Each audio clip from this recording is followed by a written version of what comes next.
I want to talk in this video about relational trauma, attachment trauma, and relational needs.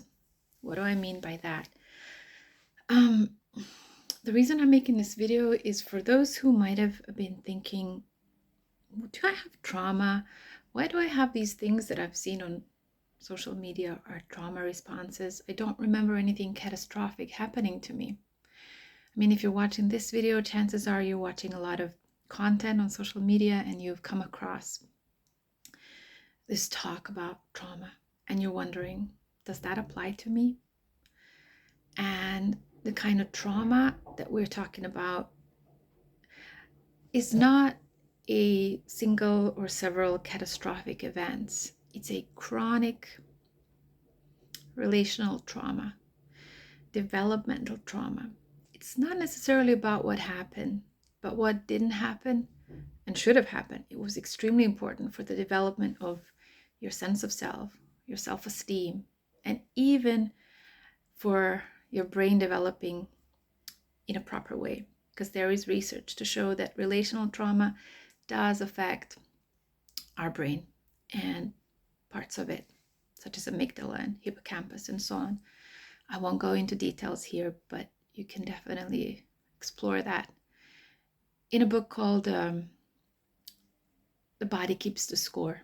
You can read a lot about that. But yeah, how can I approach this topic of relational trauma? What does it mean? What are those things that should have happened and didn't happen? Not just once, but chronically were not there. Chronic neglect of your emotional needs. To do that, to have a sort of a systematic overview, I'm going to use research by Richard Erskine and 16 of his colleagues, I believe. Richard Erskine is a integrative psychotherapist, so they've conducted research to understand what are those needs that all of their clients are saying, what are those things that they're missing. And they've built on the research by Bowlby a long time ago, where they researched what babies need in order to develop secure attachment and what makes them develop insecure attachments and in what way. So they've established that there are at least 8 relational needs that they talk about. There are more, but these are the 8 needs they have detailed, and we're going to look into them today. So the first relational need, what should have happened and maybe consistently didn't happen, is the need to feel safe and secure. What does that mean? It means, as a child, I can say or do or think anything, and nobody's going to explode or shame me for that, make me feel guilty, make me feel scared. I'll have unconditional positive regard. Somebody will be there in my corner at all times, and there is no risk of me being unsafe, with somebody blowing up, shouting at me, humiliating me, or rejecting me, giving me the silent treatment when I've done something that they don't approve of. Those are all things that can impact our basic need for security.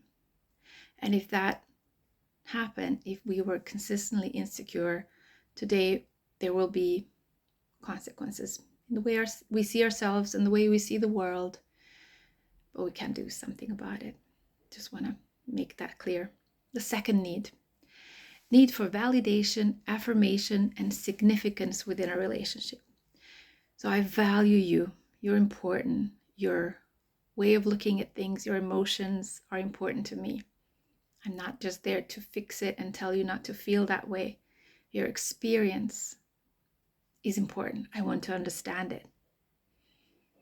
Now, if that was consistently not met, if we were told there's no reason to be scared, there's nothing going on here, you should be grateful, others have it worse, or in any other way your feelings are not acceptable. Why are you sad? I mean, look at me. I have it harder. To have a child hear those kind of things, they're experience is invalidated. And that will have consequences in how much we value our own inner world today. And it will make us especially sensitive to when we experience that from our partner. Usually it's within our close relationships with our partners or other close relationships that we can see something is being triggered, some deep wound is being touched. The third need, acceptance by a stable, dependable, and protective other person. So it's us needing to know that we are going to be taken care of by somebody who's stable, who knows better, who can stabilize us and calm us down, not make us not be scared, but be able to hold our fear and know what to do with it. We need that as children, as teenagers, as high schoolers. We need that always. I mean, when we go to the doctor, we want to know that this person knows something that we don't, is going to help us. The fourth one is the confirmation of personal experience. So I guess it's similar to the second one, validation of and significance with a relationship, but it's also about somebody confirming that what we are experiencing makes sense. So for a child, it would be something like, oh, that's making you angry. Not like, well, you shouldn't be angry. You've had your turn. Just wait now. But that's making you angry. I can see that you're frustrated. I can see that you want to get that anger out. Here's how you can do it. You can hit this pillow. You cannot hit your brother or sister. You cannot hit me, but you can express your anger. It's important to me. Your feelings of anger, your feelings of sadness. Yes, I know that you're sad that you can't have that. I'm afraid I can't give it to you, but I can give you a hug to help you with the sadness, because it makes sense that you would be sad about that. When we've had that, we can grow up to be able to accept our own feelings, to notice them, to accept them, and to regulate them.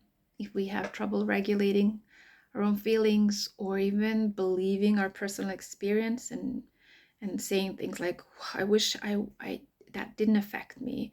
I wish I could be over that by now.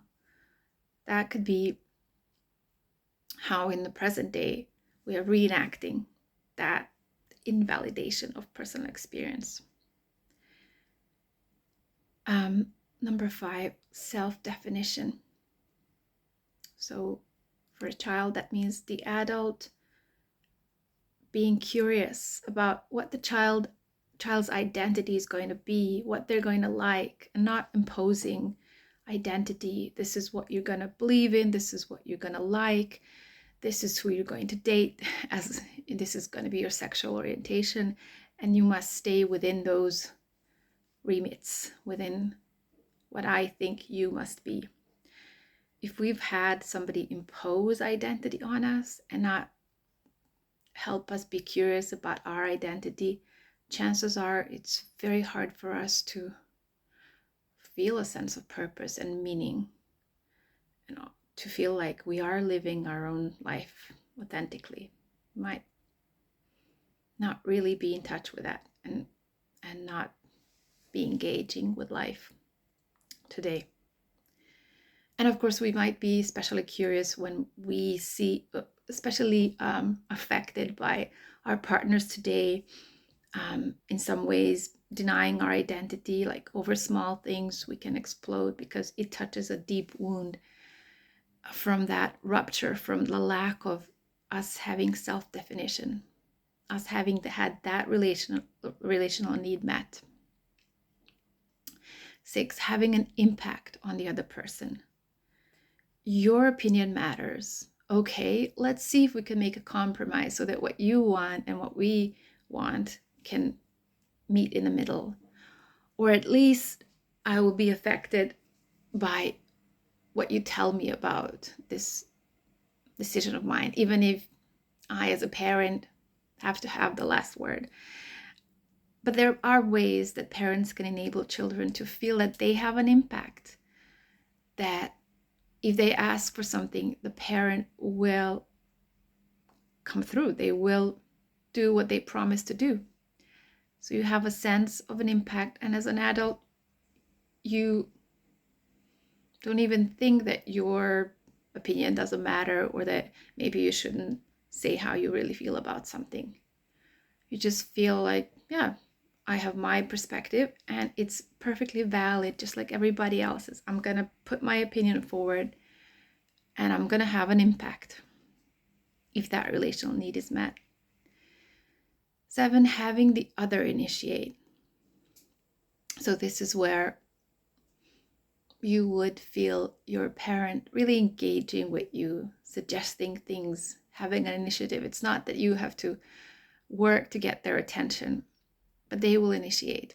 It's a relational need we all have, as children, as adults too. We will be especially sensitized to our partners not taking initiative, and it might be a sign that that's triggering that old relational wound of that need not being met. And number 8 is the need to express love, for me to be able to show love and the other person to receive it, whether that was a card you made or any gesture, that it was received and valued, that you were seen as precious, which every child deserves. So these are 8 relational needs that should have been met, that are very important for the development of our sense of self, self-esteem, our brain, the way we function in the world. And if you notice